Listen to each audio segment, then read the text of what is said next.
এই হামলার দায়ভার বিশ্ববিদ্যালয় প্রশাসনকে এবং পুলিশ প্রশাসনকে নিতে হবে। ব্যর্থ প্রশাসনকে শিক্ষার্থীদের কাছে ক্ষমা চাইতে হবে এবং পদত্যাগ করতে হবে। আমরা বিশ্ববিদ্যালয় প্রশাসনকে সুস্পষ্ট বার্তা দিতে চাই, ছাত্র সমাজের পক্ষ থেকে আমরা অতি দ্রুত এই বিশ্ববিদ্যালয়ের পার্শ্ববর্তী এলাকায় যেসব সন্ত্রাসীরা সশস্ত্র গোলাগুলি করে আমাদের ভাইয়ের উপর কুপিয়েছে, আমাদের ভাইকে গুলিবিদ্ধ করেছে, তাদের অতি দ্রুত 24 ঘন্টার মধ্যে তাদের গ্রেফতারের নিশ্চয়তা দিবেন।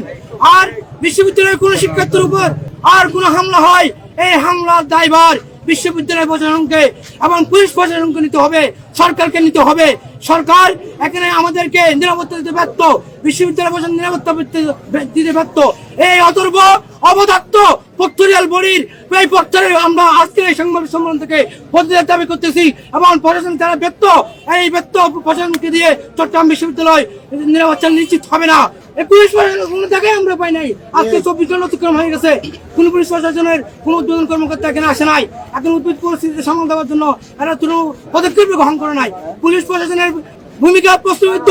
চট্টগ্রাম বিশ্ববিদ্যালয় পক্তরিয়াল বডি সহ বিশ্ববিদ্যালয় বিসি প্রভিসির এক প্রভিসি আহত হয়েছে।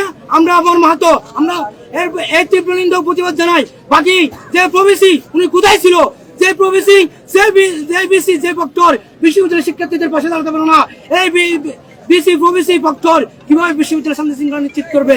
আমরা বিশ্ববিদ্যালয় প্রশাসনকে অনুরোধ করবো বিশ্ববিদ্যালয়ের শিক্ষার্থীদের যে রাতে থাকার নিরাপত্তার ব্যবস্থা এবং থাকার ব্যবস্থা আপনারা করবেন। এদিকে সংঘর্ষ চলাকালে শতাধিক শিক্ষার্থী আহত হয়। দুঃখজনক হলেও সত্য, বিশ্ববিদ্যালয়ের প্রক্টোরিয়াল বডি ও পুলিশ প্রশাসনকে বারবার অবহিত করা সত্ত্বেও তারা ঘটনাস্থলে আসেনি।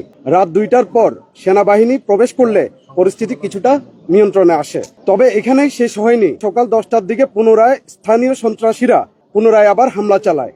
দেশীয় অস্ত্র ছাড়াও বিদেশি অস্ত্র ব্যবহার করা হয়। সারাদিনের সহিংসতায় 150 শতাধিক শিক্ষার্থী আহত হন।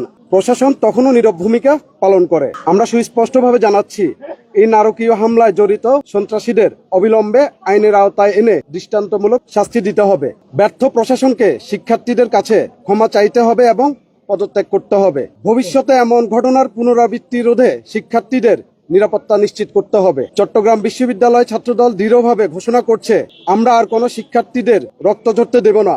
এই বিশ্ববিদ্যালয় শিক্ষার্থীদের, সন্ত্রাসীদের নয়।